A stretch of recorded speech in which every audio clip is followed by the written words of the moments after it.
दोस्तों, आज हम लोग आपका स्वागत करते हैं अपने चैनल देसी डिटेल्स ओनली के एक और न्यू वीडियो में। आज हम लोग बात करेंगे, जैसे कि बहुत सारे लोग होते हैं जो एसबीआई में पर्सनल लोन लेने जा रहे होते हैं, तो उसमें से कोई एक स्कीम चुननी होती है। तो जो आज हम लोग स्कीम लेने वाले हैं, SBI express credit personal loan scheme लेंगे। जबकि बहुत सारी स्कीमें चल रही होती है, बट ये जो स्कीम है ये बहुत ज़्यादा पॉपुलर है और जो सब लोग हैं वो पर्सनल लोन लेने के लिए यही स्कीम को चुनते हैं। और ये क्यों चुनते हैं, क्यों इसके बारे में लोग बात करते हैं, इसके बारे में भी बात करेंगे। साथ ही साथ अगर आप इस स्कीम के तहत पे पर्सनल लोन लेते हैं तो आपको क्या रेट ऑफ इंटरेस्ट लगेगा, और साथ ही साथ ये भी जानेंगे कि आपकी क्या एलिजिबिलिटी लगेगी कि आप इस स्कीम पे लोन अप्लाई कर सकते हो और क्या डॉक्यूमेंट्स लगेंगे। तो सारी चीजें इन डेप्थ में बात करेंगे। और एक हमारे सब्सक्राइबर भी हैं, उन्होंने कहा हुआ है कि कुछ सब्सक्राइबर है, मतलब कि काफी सारे लोगों ने कमेंट भी किया था, तो उनमें से हमने किन 3-4 लोगों के कमेंट पिक किए हैं जिनका अमाउंट है। उन्होंने कहा था कि मुझे 10 लाख का इस स्कीम के तहत पे पर्सनल लोन चाहिए, और किसी ने कहा था कि मुझे 2 लाख का, किसी ने कहा था 3 लाख का। तो कुछ हम रैंडम अमाउंट उठा करके उसका ईएमआई भी कैलकुलेट करके दिखाएंगे। तो वीडियो में लास्ट तक बने रहिएगा। वीडियो में आगे बढ़ने से पहले अगर आपने हमारे चैनल को सब्सक्राइब नहीं किया तो प्लीज यार सब्सक्राइब कर लीजिए, यहाँ पे इंफॉर्मेटिव वीडियोस आपके लिए आती रहती हैं। तो पहले जान लेते हैं कि एक्सप्रेस क्रेडिट कार्ड जो एसबीआई का personal loan rate of interest है, यहाँ पे अगर आप देखेंगे तो आपको बहुत सारी स्कीमें देखने को मिलेंगी। मतलब ये एक नहीं, बहुत सारी आपको स्कीमें देखने को मिलेंगी। यहाँ पे 6-7 स्कीमें देखने को मिलेंगी, जिसमें से आज हम लोग सबसे पहले आज एसबीआई एक्सप्रेस क्रेडिट कार्ड के बारे में आज हम लोग बात करेंगे, जिसमें अगर आप पर्सनल लोन लेने जाते हैं तो जो आपको रेट ऑफ इंटरेस्ट लग रहा होता है वो 11.15% से लेकर के 14.30% का रेट ऑफ इंटरेस्ट लग रहा होता है एज पर आपके सिविल स्कोर पर। अगर आपका CIBIL score bad, good, bad और बेकार होगा तो भाई ऑब्वियस सी बात है कि आपको रेट ऑफ इंटरेस्ट बहुत ज्यादा लगेगा, और आप मतलब कि फिर बहुत ज्यादा आपको ब्याज भी लगेगा। तो अगर आपका सिविल स्कोर अच्छा हो, गुड हो, तभी आप एसबीआई में पर्सनल लोन के लिए अप्लाई करें, तो आपको बहुत ज्यादा बेनिफिट्स भी देखने को मिलेंगे। अगर हम बात करते हैं एसबीआई एक्सप्रेस क्रेडिट लोन के बारे में, तो यहाँ मैंने रेट ऑफ इंटरेस्ट की तो बात कर ली। अब बात करते हैं कि लोन अमाउंट कितना मिलता है। तो लोन अमाउंट इस स्कीम पे तहत पे आपको 20 लाख तक का मिल जाता है।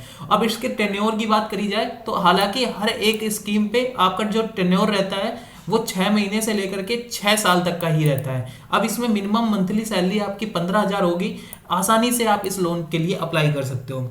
ठीक है, अब हम इसमें और भी नीचे आते हैं और बात करते हैं फीस एंड चार्जेस के बारे में कि कौन कौन से हम लोग को फीस एंड चार्जेस देखने को मिलते हैं। यहाँ पे पेनल इंटरेस्ट हम लोग को जो देखने को मिलता है 2% पर मंथ का लगता है। अगर आपने किसी भी महीने अपनी ईएमआई में कुछ भी लेट रेट कर दिया तो आपको 2% का भाई पेनल्टी इंटरेस्ट देना पड़ेगा। ठीक है, प्रीपेमेंट चार्जेस की बात करते हैं तो 3% on prepaid amount, no prepayment for closure charges if account is closed from the proceed of new loan account under same scheme. ठीक है, तो 3% आपकी प्रीपेमेंट अमाउंट भी लगती है। अब जिसमें एलिजिबिलिटी की अगर हम लोग बात करते हैं एसबीआई एक्सप्रेस क्रेडिट लोन में, ठीक है, तो अभी अब तक हम लोग ने जो बेसिक चीजें जानी कि अगर आप एसबीआई में लोन लेने जा रहे हैं express credit loan personal loan के तहत पे जो स्कीम है इसकी, उसके तहत पे अगर आप लोन लेने जा रहे हैं तो आपकी सैलरी 15,000 रुपये होनी चाहिए। जो रेट ऑफ इंटरेस्ट है वो भी हम लोग ने बात करा, और साथ ही साथ हमने थोड़ी और भी चीजें जानी जो कि है कितने साल तक ले सकते हो, कितना लोन अमाउंट ले सकते हो, इतनी चीजें अभी तक हम लोग को पता चल गई हैं। अब इसके तहत जितनी ये जो चीजें पता चली हैं उसको पहले हम लोग ईएमआई एक बार कैलकुलेट करके देख लेते हैं, तो जो हम लोग के माइंड में जो थॉट्स चल रहे होंगे वो भी क्लियर हो जाएंगे, फिर और भी मजा आएगा कि एलिजिबिलिटी जानने में। तो देखो, कोई भी लोन लेने से पहले अगर आपने ईएमआई कैलकुलेट नहीं करी है तो ईएमआई जरूर से कैलकुलेट कर लिया करो, क्योंकि ईएमआई कैलकुलेट करने के बाद आपको थोड़ा भाई कॉन्फिडेंस टाइप का आ जाता है कि हाँ यार ये लोन मेरा पास हो जाएगा और इतनी इसकी किस्त जाएगी, तो आपको आइडिया लग जाता है कि कितना आपका मंथली किस्त जाएगा। एक लोग तुक्के में बता रहे होते हैं लेकिन आप कैलकुलेट कर रहे होते प्रोफेशनल लेवल पे। तो यहाँ पे इस ईएमआई कैलकुलेटर के लिंक सिंपल मैं आपको डिस्क्रिप्शन बॉक्स में प्रोवाइड कर दूंगा, तो वहां पे जाकर के आप आसानी से अपना ईएमआई कैलकुलेट कर सकते हो। स्टेप बाय स्टेप जैसे मैं बता रहा हूँ उसी तरीके से आप लोग भी इस वीडियो के तहत से यूज करके अपना ईएमआई जरूर से कैलकुलेट करिएगा। यहाँ पे आपको 3 ऑप्शन देखने को मिलते हैं, जैसे home loan, personal loan, car loan. तो यहाँ पे आपको पर्सनल लोन वाला सेक्शन सिलेक्ट कर लेना है। अब यहाँ पे हमने एक कहा था कि हम रैंडम अमाउंट सिलेक्ट करेंगे, तो रैंडम अमाउंट में हम लोग का एक पहला अमाउंट हम लेते हैं एक सब्सक्राइबर का, जो कि है 3 लाख रुपए। आप लोग भी कमेंट कर सकते हो कि आपकी अगर ईएमआई कैलकुलेट करवानी है, अगर आपको कोई भी प्रॉब्लम्स है उसके रिलेटेड आप कमेंट कर सकते हो। हम आपके रैंडम कमेंट पिक करते हैं और जो आपकी प्रॉब्लम्स होती है उससे रिलेटेड वीडियोस भी बनाते हैं। तो हमने यहाँ पे पहला अमाउंट लिया है 3 लाख का। अब हम रेट ऑफ इंटरेस्ट अभी हम लोग ने बात करा था कि एसबीआई एक्सप्रेस क्रेडिट का पर्सनल लोन की जो स्कीम के तहत पे जो रेट ऑफ इंटरेस्ट चल रहा है वो 11.15% का लेकर के 14.30% का लग रहा है। तो यहाँ पे हम एक रैंडम रेट ऑफ इंटरेस्ट लेते हैं जो कि है भाई 13% का, ठीक है। हम मान लेते हैं कि हमें 13% के रेट ऑफ इंटरेस्ट से लोन मिलेगा, ठीक है। अब यहाँ पे लोन टेन्योर भी हमने 3 सालों के लिए सिलेक्ट कर लेते हैं, तो हमारा जो मंथली किस्त है वो बनेगा जाकर के 10,108 रुपए बनेगा, ठीक है। अब यहाँ पे लोन की जो ईएमआई है वो 10,108 रुपए लग रही है। जो टोटल हमें ब्याज देना पड़ रहा है 3 लाख के अमाउंट पर 13% के रेट ऑफ इंटरेस्ट से 3 सालों में, वो देना पड़ रहा है 63,895 रुपए। जो टोटल हमें पेमेंट करनी पड़ रही है प्रिंसिपल प्लस इंटरेस्ट रेट मिलाकर के, प्रिंसिपल अमाउंट आपका वो होता है जो कि आप बैंक से ले रहे होते हो, हालांकि आपने 3 लाख का जो लोन अमाउंट लिया है वही आपका प्रिंसिपल अमाउंट है।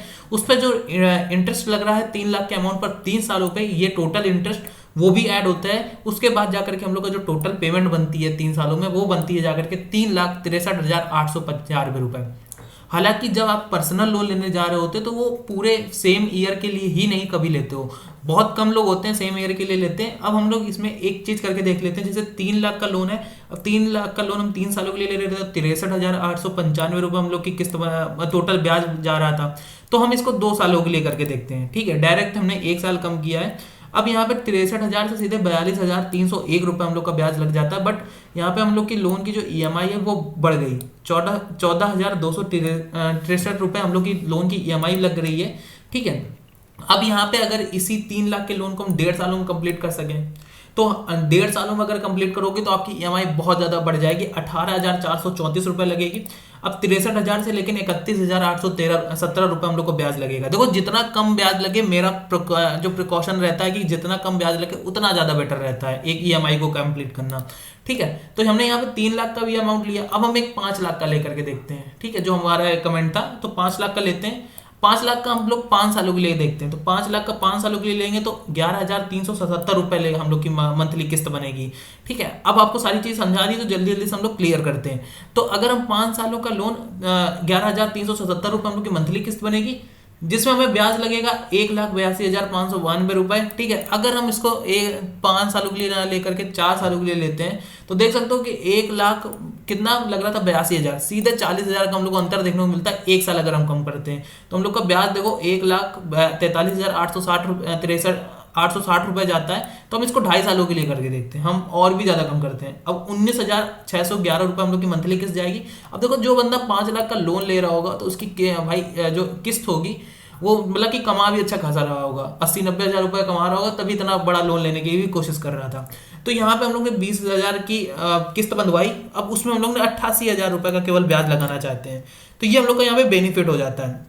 हालांकि अगर आप नीचे आएंगे तो आपको बहुत सारी चीजें देखने को मिल जाती हैं 2024 में, कि कितने महीने के कितना आपने प्रिंसिपल अमाउंट लिया, कितना आप उस पर ब्याज लगा, टोटल पेमेंट कितनी बनी। तो 2000 जैसे जो 24 के हमने मई से हमारी किस्त जाना स्टार्ट हुई, तो वहां से हम लोग का सारी चीजें पता चल जाएंगी, कितना प्रिंसिपल लग रहा है हर महीने, कितना उस पर ब्याज लग रहा है। तो उसको आप प्रिंट भी करवा सकते हो और अपना भाई हमेशा देख सकते हो जब भी मन करे, और डॉक्यूमेंट्स में भी आप मेंशन कर सकते हो। तो आइए बात करते हैं कि क्या एलिजिबिलिटी हम लोग को देनी पड़ेगी, एलिजिबिलिटी लगती है सॉरी, तो उसके बारे में हम लोग बात कर लेते हैं। अगर आप salaried individual having a salary account with the state bank of India, अगर आपके देखो सैलरीड इंडिविजुअल है, अगर आपका सैलरी अकाउंट एसबीआई में है, ठीक है, और तभी आपको लोन मिलेगा इस स्कीम के तहत पर, तभी आप लोन अप्लाई कर सकते हो। डॉक्यूमेंट्स क्या लगते हैं इस स्कीम के तहत पर, ठीक है, तो आपको duly field application for along with passport size photograph देनी पड़ती है। आइडेंटिटी प्रूफ के लिए आप पासपोर्ट, पैन कार्ड, ये वोटर आईडी, ड्राइविंग लाइसेंस, आधार कार्ड, ये सारी चीजों में से कोई एक चीज लगा सकते हो। इनकम प्रूफ के लिए आप bank statement, salary slip, form 60 दे सकते हो, आईटीआर फिल दे सकते हो,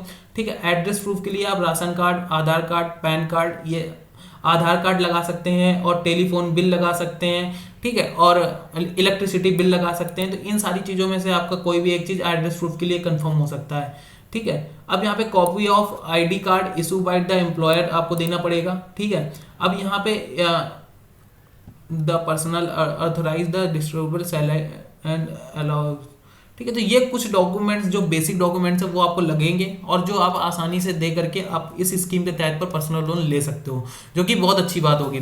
तो आई होप आपको ये सारी चीज़ें पता चली होंगी। अगर आपको ये सारी चीज़ें सही लगी, कुछ भी दिमाग में आपके क्वेश्चन आ रहे हैं, और अगर आपके जो भी प्रॉब्लम्स हैं उससे रिलेटेड अगर आपको कोई भी कमेंट माइंड में क्वेश्चन आ रहा, कमेंट कर दीजिएगा, नेक्स्ट वीडियो हम लोग उसके ऊपर बना देंगे डेडिकेटेड।